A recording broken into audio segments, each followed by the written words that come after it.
Okay, अस्सलाम वालेकुम। Last time हम लोगों ने जो काम किया था वो ये किया था कि हमारे पास जब भी हम टेक्स्ट बॉक्सेस में वैल्यूज रखें और वो वैल्यूज सेव करें, डिलीट करें या अपडेट करें तो वो वैल्यूज ऑटोमेटिकली क्लियर हो जाए। लाइक ये मौजूद है। जब मैं इसको डिलीट करने लगूँ तो ये डिलीट हो जाता है। डिलीट होने के फौरन साथ ही ये हमारा टेक्स्ट सारा का सारा क्लियर हो जाता है।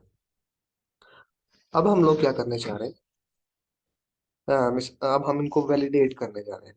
लाइक जिस तरीके से हमारा ये नेम का टेक्स्ट बॉक्स है, तो नेम के टेक्स्ट बॉक्स में सिर्फ अल्फाबेटिक्स ही आ सकती है, नंबर्स तो नहीं आ सकते। तो कोई अगर नंबर इनपुट करे तो वो फौरन से ही हमें एक एरर मैसेज दे दे कि आपने वो जो नेम इनपुट किया है वो नेम गलत इनपुट किया है। ठीक है। और इसी तरह फादर नेम में भी अल्फाबेटिक्स से आ सकते हैं। फिर इसी तरह हमारे पास सैलरी है, वो न्यूमेरिक वैल्यूज में आ सकती है, तो कोई अल्फाबेटिक्स या प्लस माइनस का कोई सिंबल ना इनपुट करने पड़े। सेम ईमेल में देखें तो @ और .com वगैरह आते हैं।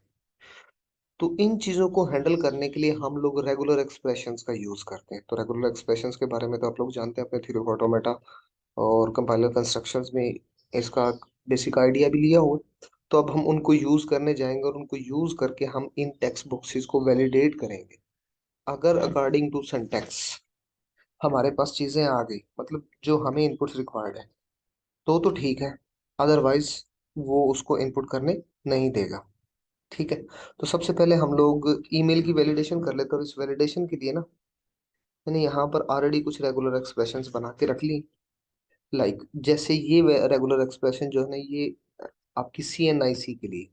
अब इस रेगुलर एक्सप्रेशन में अगर ये जो स्टार्ट सिंबल देखा जाए तो इसका मतलब क्या होता है, मैं थोड़ा सा और जूम कर देता हूं ताकि आप लोगों को नजर आ जाए।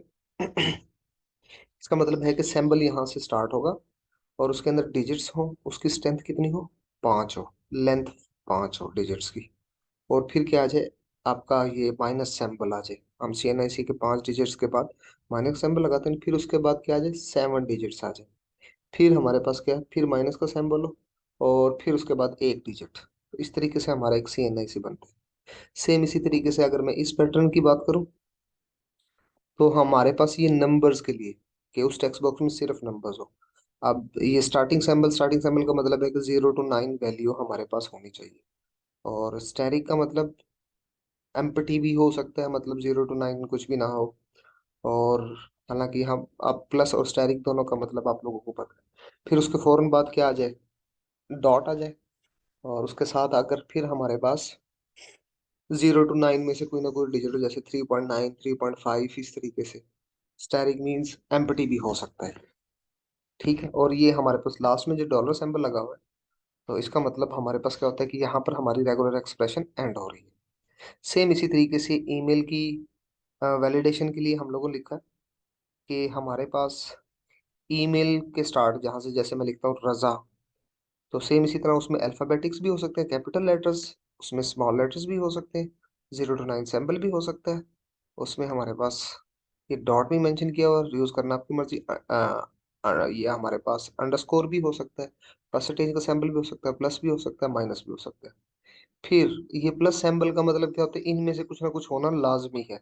स्टैरिक का मतलब हमारे पास एम्प्टी भी हो सकता है और इनका कोई ना कोई कॉम्बिनेशन भी हो सकता है। फिर @ आए। फिर हमारे पास आगे भी सेम इसी तरह अल्फाबेटिक्स न्यूमेरिक्स में से कुछ हो। फिर डॉट आए। फिर ये डॉट जो मौजूद है, और उसके बाद आगे जैसे मैं लिखता हूँ रजा @gmail.com, तो रजा को वैलिडेट करने के लिए ये आएगा, अ, ये वाला पोर्शन। ठीक है। फिर उसके बाद @ वैलिडेट होगा। फिर जीमेल इधर से वैलिडेट होगा, फिर डॉट के बाद ये .com यहाँ से वैलिडेट होगा हमारे पास। ओके। अब इसके बाद हमारे पास सेम इसी तरीके से मैंने अल्फाबेटिक्स की रिकग्निशंस के लिए, वैलिडेशन के लिए, ये आपको ये रेगुलर एक्सप्रेशन लिख दी जिसमें small letter and capital letters हो लाजमी तौर पर, और प्लस लगाया तो इसका मतलब है इनमें से कुछ ना कुछ हो। स्टैरिक का मतलब हमारे पास एम्प्टी होता है। अब हम क्या करेंगे, इसको भी हम ऊप के पॉइंट ऑफ व्यू से यूज करेंगे, ताकि हमें जहां भी यूज हो वहां पर हम बजाय इसके कि बार बार इसको लिखें, हम लोग एक क्लास बना लेते, जैसे हम लोगों ने डेटाबेस की क्लास हम बनाई है। मैं यहाँ से क्लास बनाता हूँ जिसका नाम मैं रख देता हूँ वैलिडेशन। ठीक है, ये हमारी क्लास बन गई। अब इसमें हम लोग वैलिडेशन के अंदर जाकर हम वो फंक्शन बनाएंगे जिसके जरिए से हम उसको टेस्ट करेंगे। तो सबसे पहले हम बल्कि ईमेल का ही बना लेते हैं ताकि ईमेल को मैं टेस्ट करवा दूं आप लोगों को। तो पब्लिक लिखते हैं हम, और स्टैटिक किस लिए, ताकि हमारी क्लास नेम से ही हमारा फंक्शन कॉल हो जाए। और वैलिड मेल, ठीक है, वैलिड मेल का फंक्शन बनाते हैं।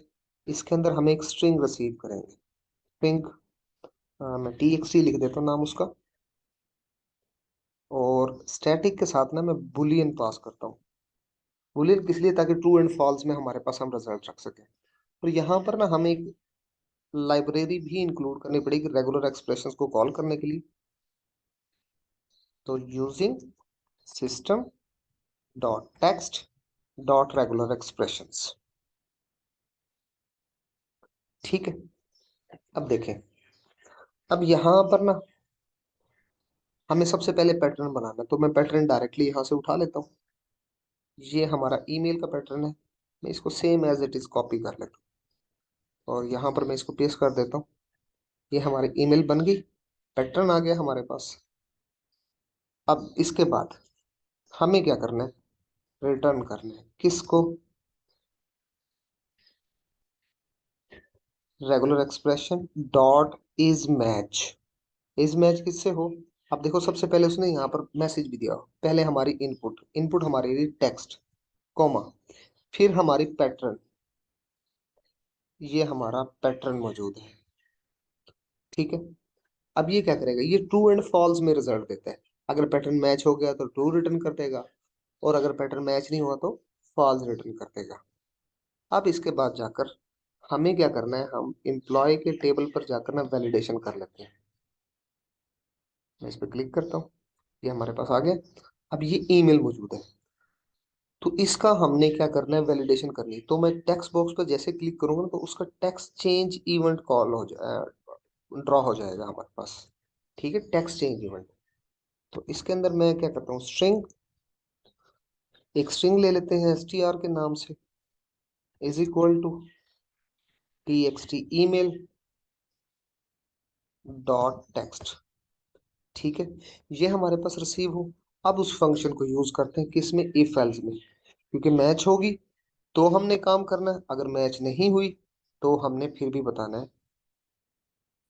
अब यहाँ पर ना मैं इफ एल्स दोनों लगा के रख लेता हूँ ताकि आप लोगों को समझ में आ जाए। अब हमारी क्लास थी वैलिडेशन डॉट, किस चीज का, वैलिड ईमेल। इस फंक्शन में हमने पास करना है ये स्ट्रिंग str जो हमने बनाई, वो टेक्स्ट बॉक्स से स्ट्रिंग लेगी। अब अगर ये वैलिडेट हो गई तो ये इधर ट्रू रिटर्न करेगी, वरना क्या करेगी, वो एल्स पार्ट में लेके जाएगी। अब इसके लिए अच्छा तरीका कार क्या है, हम लोग ना एक यहाँ पर एरर प्रोवाइडर ले लेते हैं। एरर प्रोवाइडर, उसको जैसे मैं प्लेस करता हूँ, जैसे ये एरर प्रोवाइडर मौजूद है, मैं दोनों डिलीट कर देता हूँ, पहले फिर बना लेते हैं। ये एरर प्रोवाइडर उठाया और यहाँ पर डायरेक्टली जहाँ भी ड्रॉप करेंगे तो ऑटोमेटिकली बॉटम में आ जाएगा, क्योंकि ये डायरेक्टली ये कंपोनेंट यहाँ पर शो नहीं होते। बट हम लोग अब इसमें यूज करेंगे। हम क्या करेंगे, साथ क्या करते हैं, अगर वो क्राइटेरिया के मुताबिक है तो ठीक है, अगर नहीं होगा तो हम एक और भी काम कर लेते हैं साथ, क्योंकि हमने सेव करना है तो हम बटन सेव को ना हाइड कर देते हैं, ठीक है। एनेबल प्रॉपर्टी जो इसकी मौजूद है उसको फॉल्स कर देंगे। आप पहले मैं btn save dot enable property, enable का मतलब होता है यूज करना, इज इक्वल टू क्या हो जाए, ट्रू हो जाए। क्यों, क्योंकि अगर हमारी रेगुलर एक्सप्रेशन मैच कर जाएगी तो ये ट्रू हो जाएगा। और एरर प्रोवाइडर वन डॉट, हम इसको क्या कर देंगे, क्लियर कर देंगे एरर प्रोवाइड। अभी वो क्लियर वाला भी मैं समझाऊंगा जिस वक्त हम प्रोग्राम रन करेंगे तो आपको समझ में आ जाएगी। सेम इसी तरीके से मैं इसको उठा लेता हूँ यहाँ से और मैं इधर पेस्ट करता हूँ। और अगर वो मैच नहीं हो रही तो क्या हो जाए, फॉल्स हो जाए। फॉल्स का मतलब है बटन काम नहीं करेगा, ट्रू का मतलब है बटन काम करेगा। जब रेगुलर एक्सप्रेशंस ट्रू रिटर्न करेगी तो इफ कंडीशन ट्रू हो जाएगी ना, ऑटोमेटिकली बटन एनेबल हो जाएगा। और अगर वो फॉल्स होगी तो बटन हमारा फॉल्स रहेगा, ठीक है। और साथ हम एरर प्रोवाइडर के थ्रू मैसेज दे देंगे। आप किसको मैसेज देना है? एरर प्रोवाइडर वन डॉट, इसमें हमने लिखना है, इस फंक्शन का नेम भूल गया,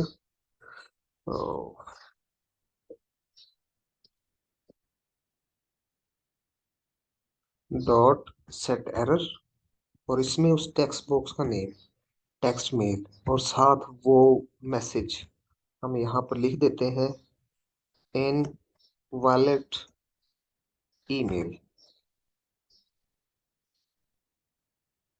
ओके, तो ये हमारे पास अब काम करेगा। अभी किस तरीके से काम करेगा इसको हम रन करते हैं, फिर बाद में मैं बाकी पूरी क्लैरिफिकेशन दे देता हूँ इसकी।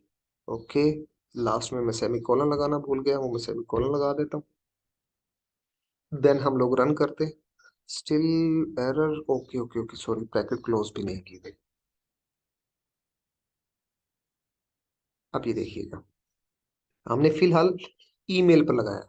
देखना मैं लिखता हूँ जैसे, ये देखो, अब यहाँ पर ये देखो एरर प्रोवाइडर ना ब्लिंक कर रहा है, और यहाँ पर क्या लिखा हुआ है, इनवैलिड ईमेल।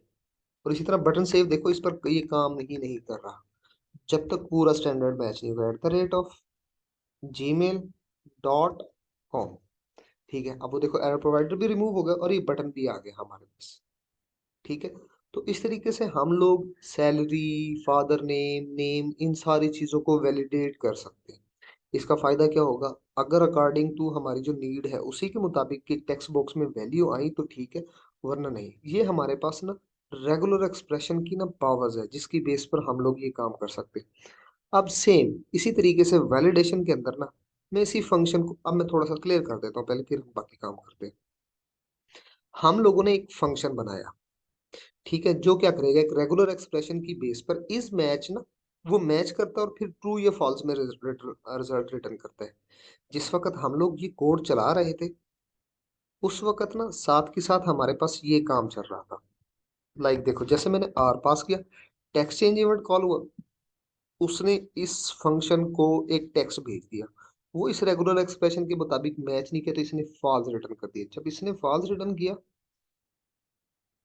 तो वो फौरन एल्स पार्ट में आया, तो उसने क्या किया, आपकी बटन को भी, ये देखें, हाइड कर दे, मतलब एनेबल प्रॉपर्टी को फॉल्स कर दिया, और साथ एक एरर टेक्स्ट यहाँ से ये जो मौजूद है, ये, ओके ओके भाई, इसको मैं